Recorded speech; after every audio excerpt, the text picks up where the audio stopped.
Okay, welcome everybody. Hope everybody had a good day today. Today we're going to be nearing the end of our study of DC circuits. We're going to be concentrating on combination DC circuits. We've already had some exposure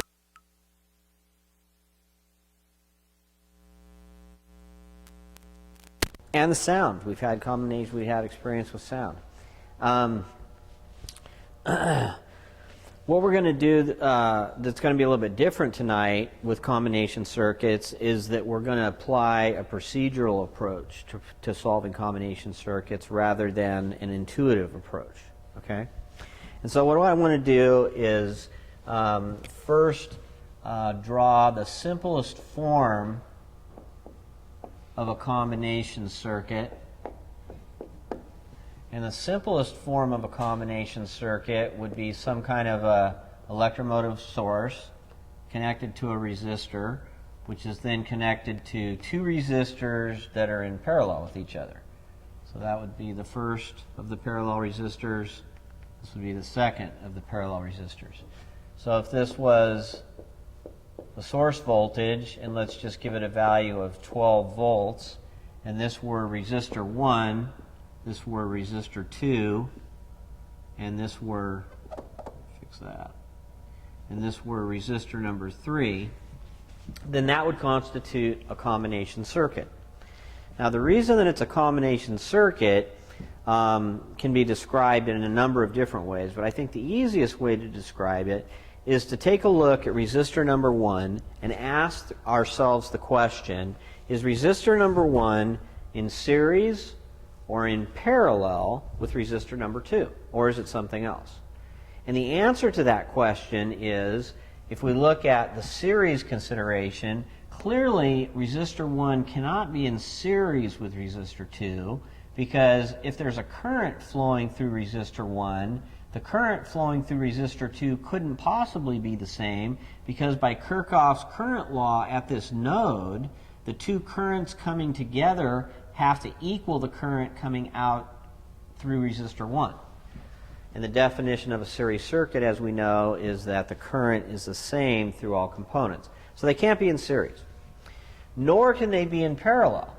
The reason they can't be in parallel is because, as we've learned in the past, when we have two components that are in parallel, their voltages end up being the same. Okay? When we go around a closed loop. Like, for instance, if we go around this closed loop, this resistor and this resistor are in parallel because they're the only two components in the closed loop. However, if we go around this closed loop right here, what we find is that we have three components. We have an active component being the battery, and we have two resistors. And so Kirchhoff's voltage law would tell us that the voltage here must be equal to this voltage plus this voltage. Or stated in a more abstract way, the sum of the voltage drops around the closed loop must equal 0. The bottom line here is that resistor 1 is not in series or in parallel with resistor 2. So the question becomes, what is it? Okay? And one of the more useful techniques that I've found to describe what it is to just draw an imaginary dotted box around resistor 2 and resistor 3. And then taking a look at that imaginary box, we can say, well, if we consider the imaginary box as one lumped load, in other words, like if it were covered up and we didn't know what was in there, and we imagined for a moment that there was only one resistor in there, then clearly resistor 1 is in series with the imaginary box. Because whatever goes into the imaginary box has to come out of the imaginary box. And that's by Kirchhoff's current law. Okay?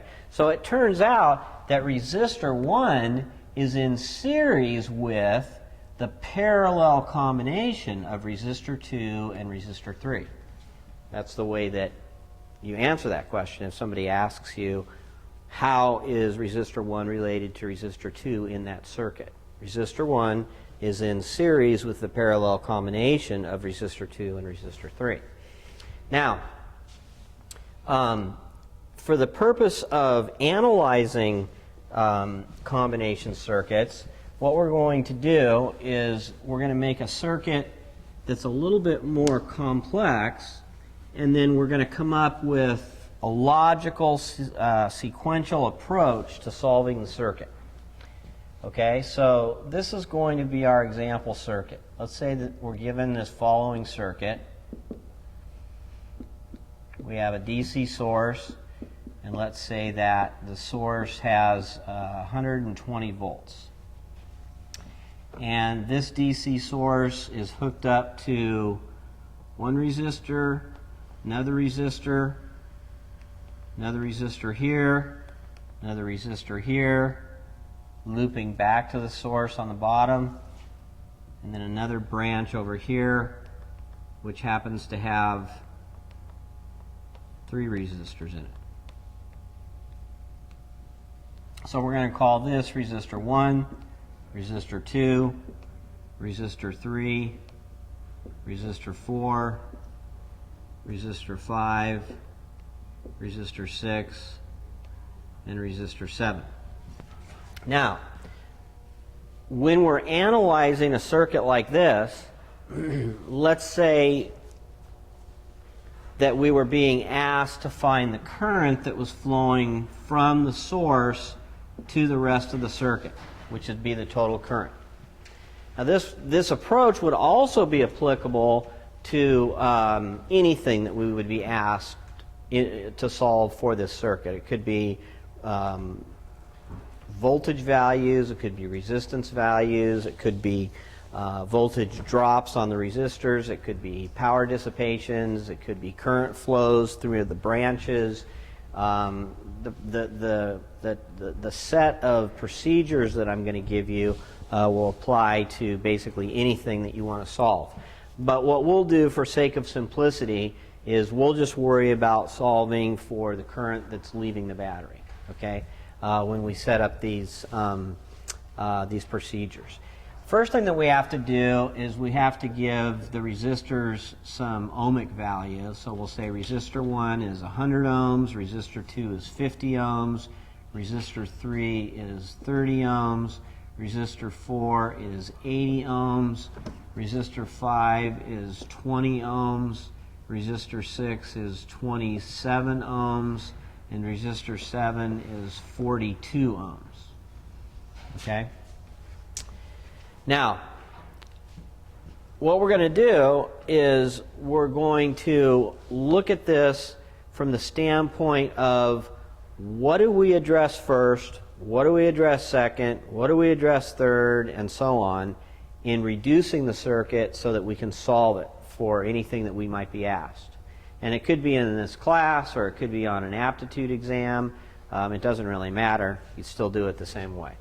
Okay, so what we're going to write here are the steps to solving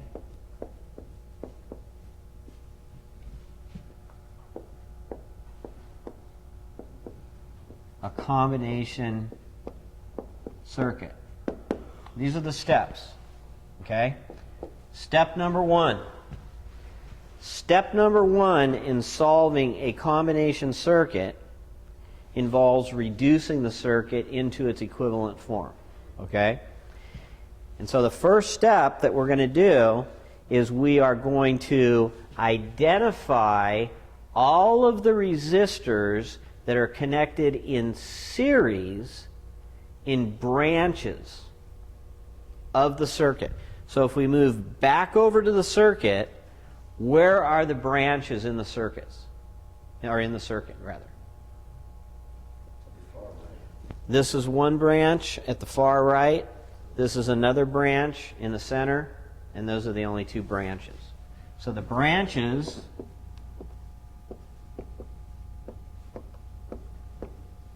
are here and here. Those are the branches in the 2 circuits. So the first step that we have is we are going to combine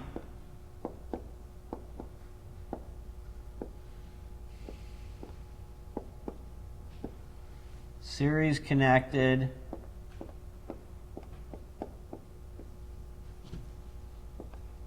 resistors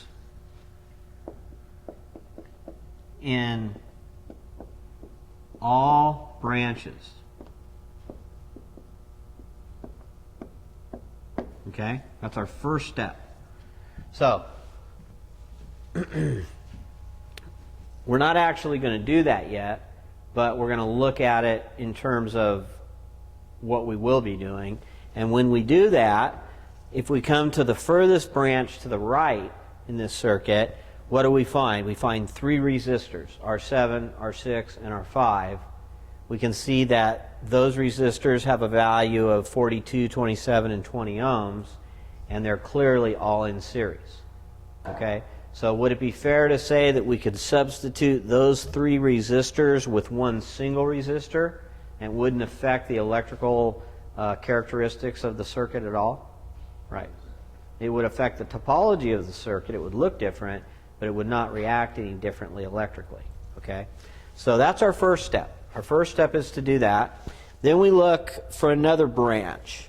And as we move from right to left, we find the second branch. In the second branch, we find two resistors, R3 and R4, and clearly those two resistors are also in series. Okay? And so a 30 ohm and an 80 ohm resistor are in series and could be combined by adding them algebraically and ending up with one resistor, and that would represent the same electrical effect as having the two individual resistors. So basically we've taken these three resistors over here and turned them into one. We've taken these two resistors over here and turned them into one. And so now we just have two resistors in parallel with each other. Okay? If we've done the first step, that's what we've accomplished so far. In the second step of our procedure, we combine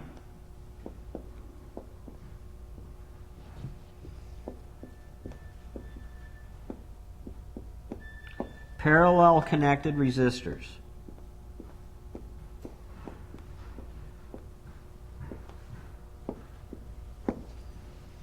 So going back to our circuit over here, clearly we had three resistors in series which could be combined into one. We had two resistors here which could be combined into one.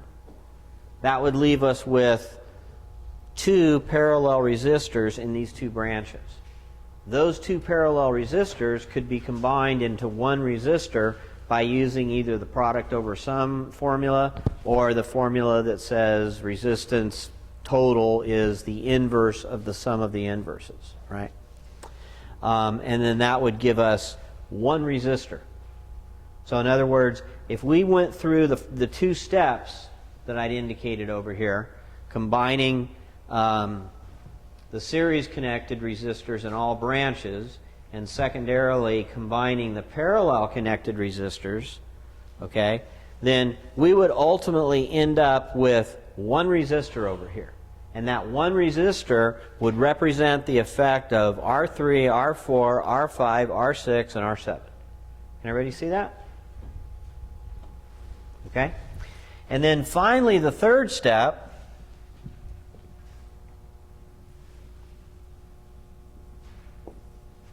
would be to combine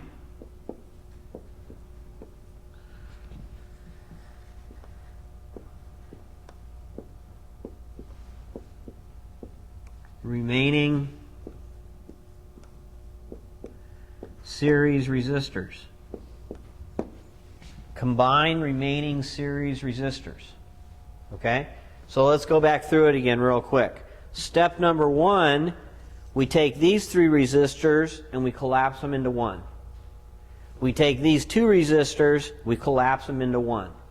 Now we have two resistors in parallel. We take those two resistors, we collapse them into one. Okay, using the appropriate formula. Okay? Now we have one resistor that's representing R3 through R7, and that one resistor is in series with R2 and R1. Can you see that? And so that's why our third step in the procedure is to combine remaining resistors. So ultimately what we're going to end up with is going to be a circuit that has a battery and one resistor. Okay?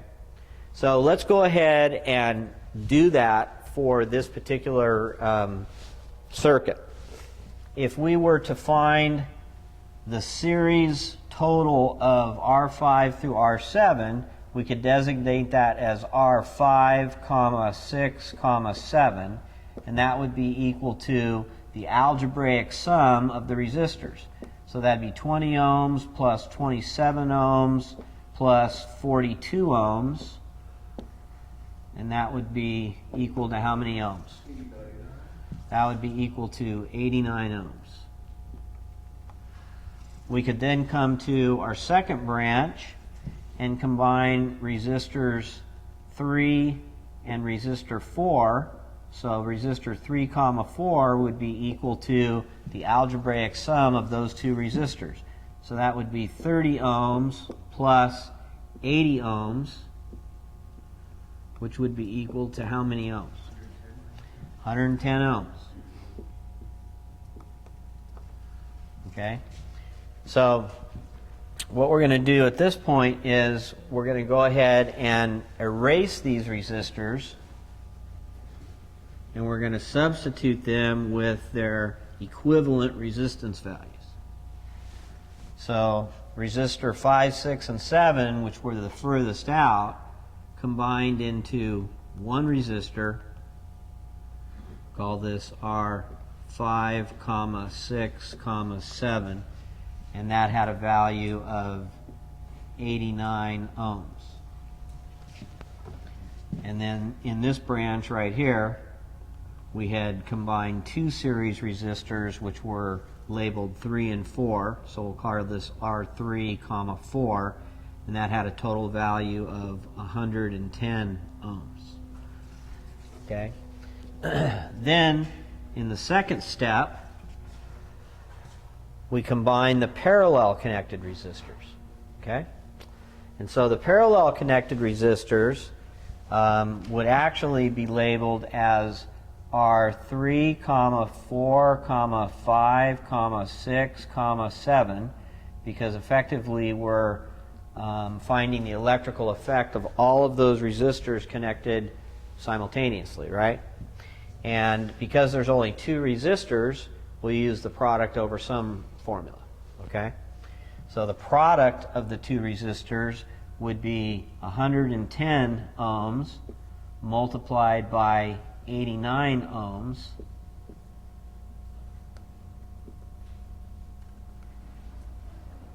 divided by their sum, which is 110 plus 89. So what do you get when you do that calculation? 33 ohms?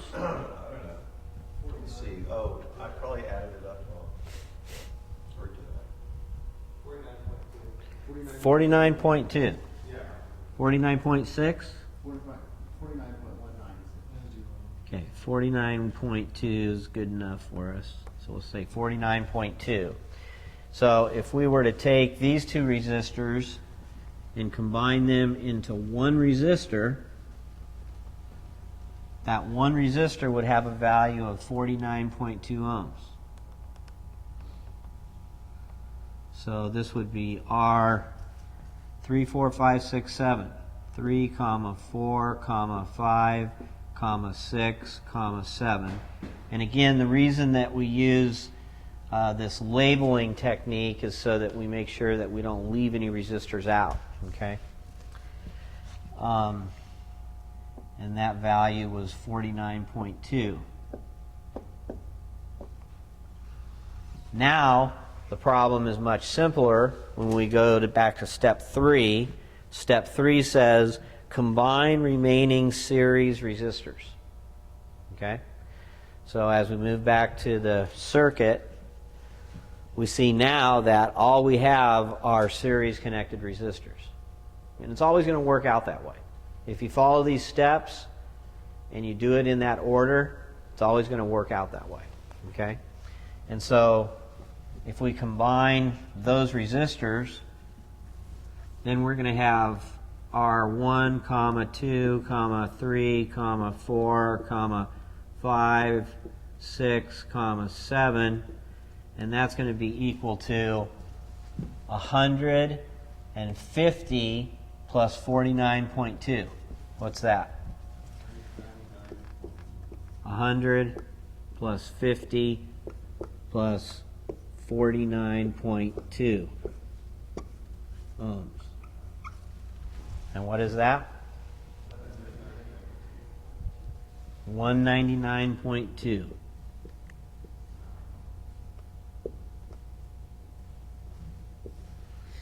So that's the total opposition to current flow for the circuit.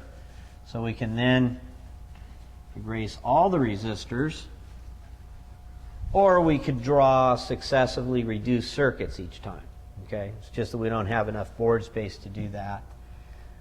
And so we show then that as one total resistance, and we're just going to call this R total, which we know is the same as R1, 2, 3, 4, 5, 6, 7. And that has 199.2 ohms.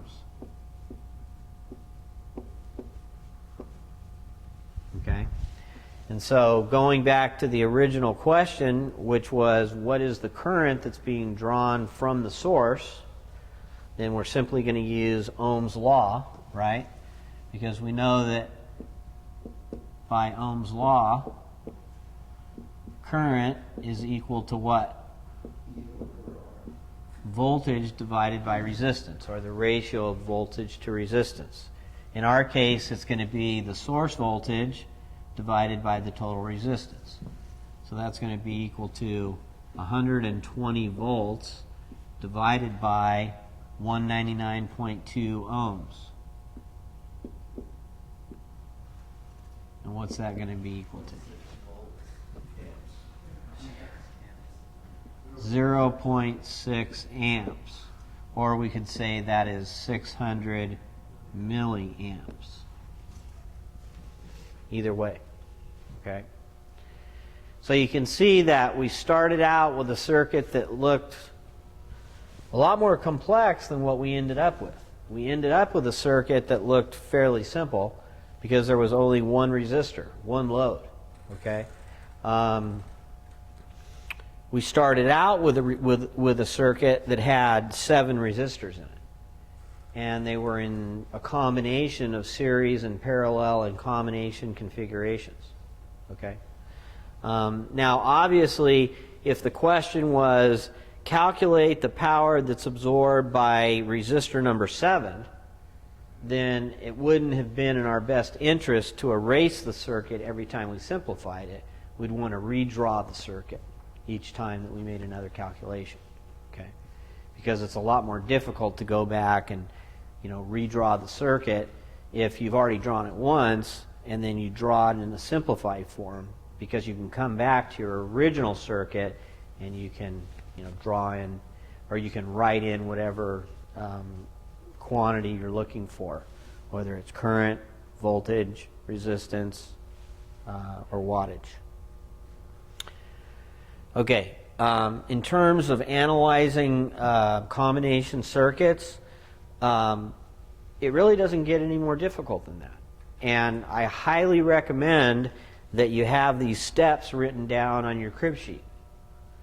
Because if you do them in any different order than this, you're going to run into problems, right? I mean, if you tried to combine, let's say that you started at step number 2, and you tried to combine the parallel connected resistors first, before you had simplified the branches, you'd have a difficult time, right? Unless you were doing it in your head, which some people do. But if you want to show and be certain that your answer's correct, or let's say you're writing a computer program to analyze the circuit, then you would want to write it, according to this algorithm. Now, another thing, too, that I want to point out is the topology, or the way that circuits can be drawn, which sometimes can be very confusing, okay? But really can be simplified by just looking at them and asking yourself how Kirchhoff's current laws apply. Let's say that you were given a circuit that looked like this. You had a voltage source and a resistor, so this is resistor 1, it's 100 ohms, Okay? And then this came into a node, or a point. And then this point right here went this way, went straight down, went over this way, and went over this way. Okay? And on each one of these paths, there was a resistor. Resistor here, resistor here, resistor here, resistor here. Okay? And let's just say that each one of these were 1 ohm, 1 ohm, 1 ohm, 1 ohm. Okay? So this is resistor 2, this is resistor 3, this is resistor 4, and this is resistor 5. Okay? And then all of these resistors came back into a common node down here at the bottom. And then that returned back to the source.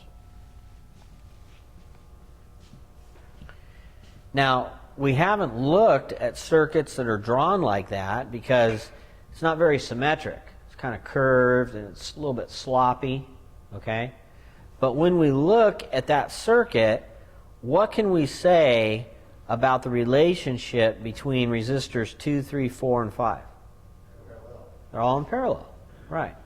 It makes no difference whether or not you draw it in an arc or you draw them in straight lines, like this. They're still in parallel, okay? And so what I suggest is that if you're ever given a problem like this on an industry aptitude test or an exam in here, you won't be given a problem like that. Your book and the lecture notes give some problems like that just to make sure that you're straight on it. But whenever you're given a circuit like this, my suggestion is that the very first thing that you do is clean it up. So you take the circuit and you draw all of the resistors so that, you know, they're in a more conventional topographical form, okay? So that they're drawn more like the circuit that we started with when we were talking about combination circuits.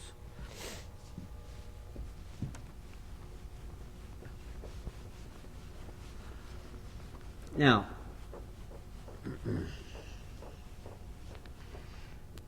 there's one other topic that we need to talk about before we move on into some later sections, and that is this theorem of superposition.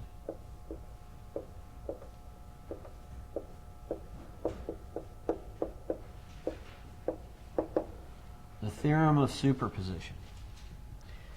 The theorem of superposition says, the way it was explained to me the very first time it was explained to me in college, was that if I have a piece of paper, and I'm holding this piece of paper right here, and all the lights are turned off in the room.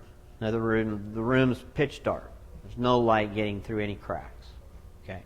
Then the number of foot candles that are bouncing off of the surface of this scantron form, okay, are going to be 0 because there's no light. There's no foot candles. There's no photons being emitted. Okay? If, on the other hand, I come into the room and I have one light overhead and I turn it on, then it's going to illuminate my scantron, and my scantron is going to reflect a certain number of foot candles. In other words, the brightness of the scantron is going to be probably pretty dull because I'm in a big room and I've only got one light, but I'm going to be able to see it. Okay? If I turn on a second light, the number of foot candles that are contributed to the brightness of the reflection of the light bouncing off of this scantron is going to be the algebraic sum of the two foot candles that are contributed by each light independently. So in other words, they don't combine in some kind of a vector geometric way. They simply combine algebraically. Okay? So if I had 5 foot candles from the first light and 7 candles from the second light, then if I turned off the first light, I would expect to see 7 foot candles. If I turned off the first light, then I'd expect to see only the number of foot candles from the light that was shining. In other words, there is no constructive and destructive interference when it comes to measuring the brightness of the piece of paper or the Scantron or the tabletop or whatever it is that we're dealing with. The same thing applies to the concept of power distribution in an electrical circuit. So if I'm given a circuit like this,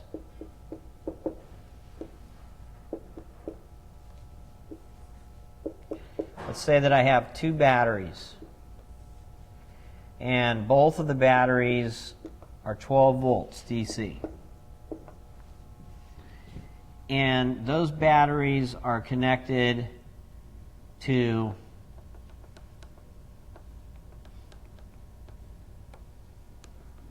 three resistors.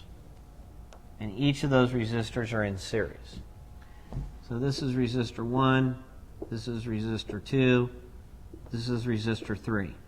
And just to make the numbers easy, or easier, let's say that this is 12 ohms, this is 12 ohms, and this is 12 ohms. Well, actually, to show superposition, I should probably make them different. Let's say that this is 7 ohms, this is 9 ohms, and this is 41 ohms. So they're just arbitrary numbers of resistance or opposition to current flow. Okay. Now, clearly we talked yesterday about the effect of having 2 batteries that are connected in parallel. Okay, when we have 2 batteries that are connected in parallel and they're both rated at the same voltage, what voltage do we get out of that parallel connection? Same voltage. Do we get 12 volts or 24? 12, right.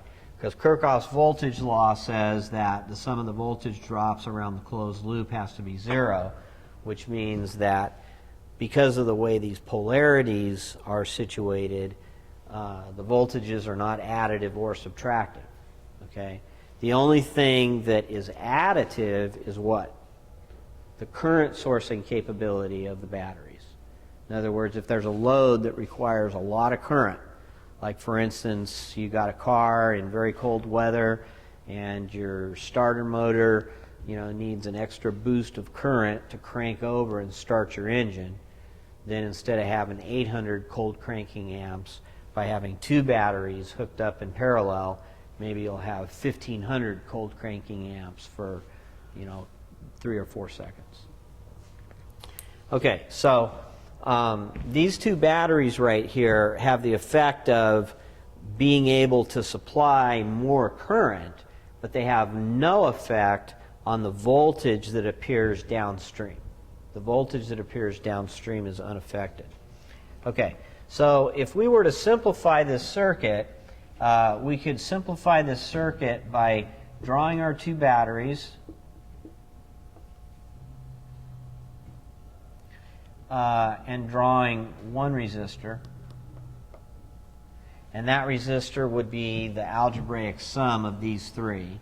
So our total would be equal to 41 plus 9 plus 7. What's that equal to? 57. So that's 57 ohms. Okay? Now, if I wanted to calculate, given that these are still both 12 volts, if I wanted to calculate what the power dissipation was across resistor 1, 2, 3, which is the total resistance, what formula would be the easiest and most convenient formula to use? Looking at the Ohm's law wheel.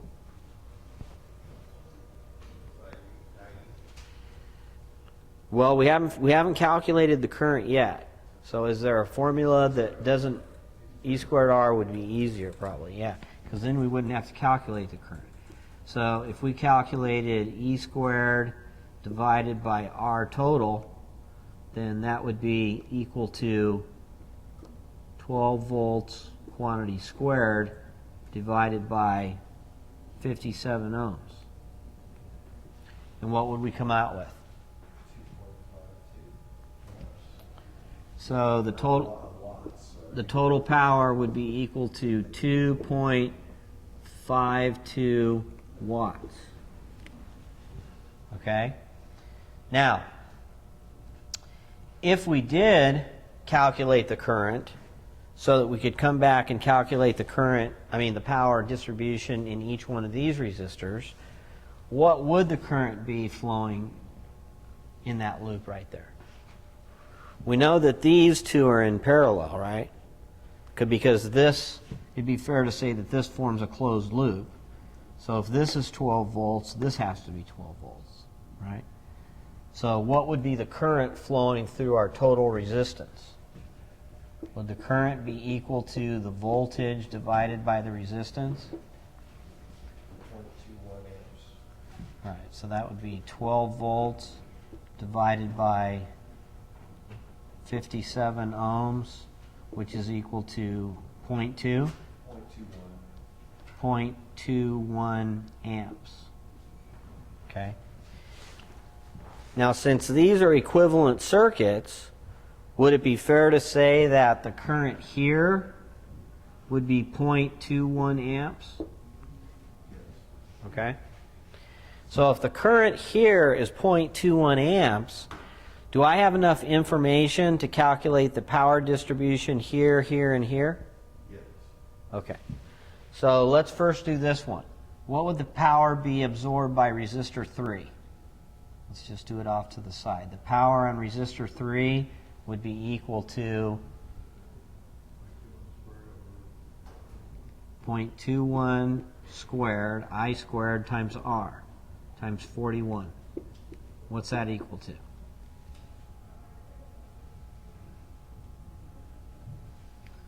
Zero 0.21 squared times 41. 0.8? 1.8 watts. Anybody else get that? 0.21 squared times 41.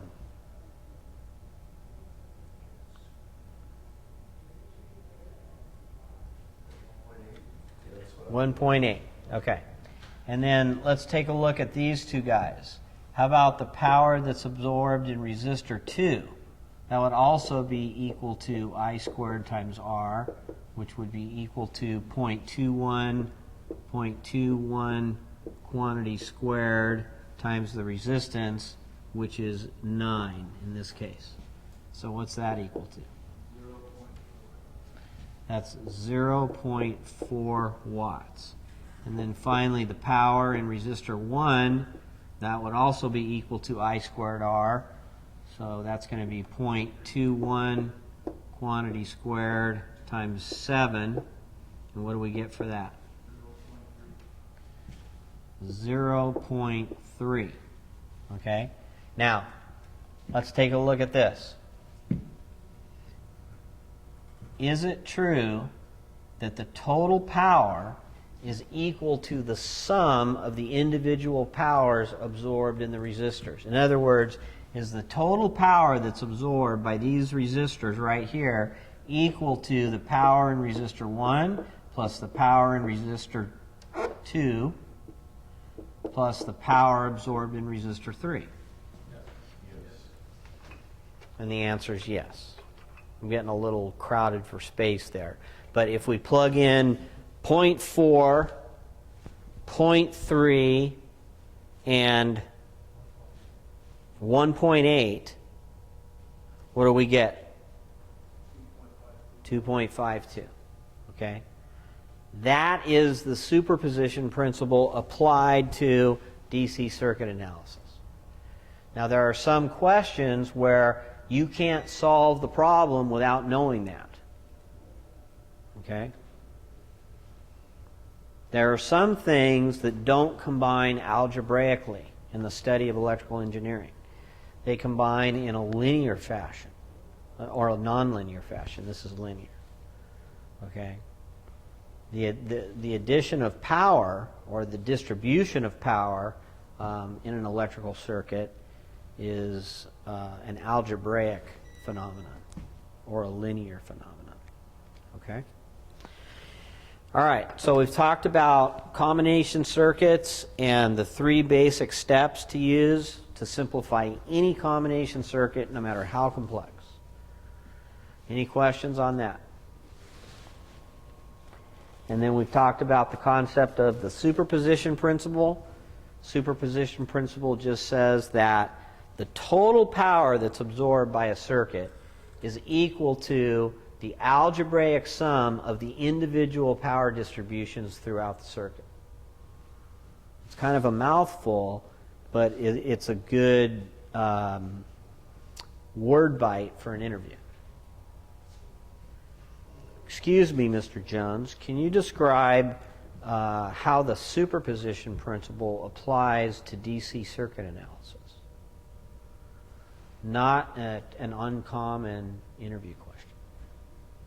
Okay.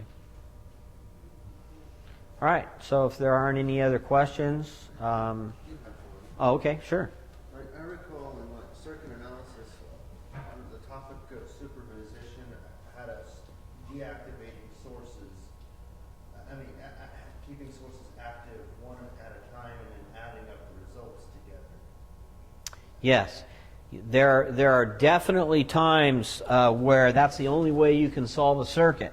And we don't have enough time for me to solve it, but I will show you a circuit where the only way you can solve it is to do exactly what you said. And what he said, for those that didn't hear, was I always thought that the superposition principle involved deactivating sources and then combining the result of the individual sources acting independently to get the total power.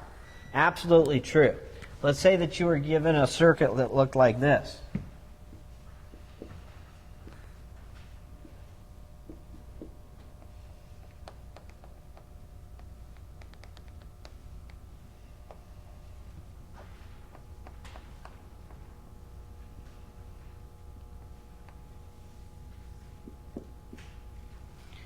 Let's say that this is 12 volts, this is 7 volts, this is 100 ohms, this is 7 ohms, and this is 12 ohms.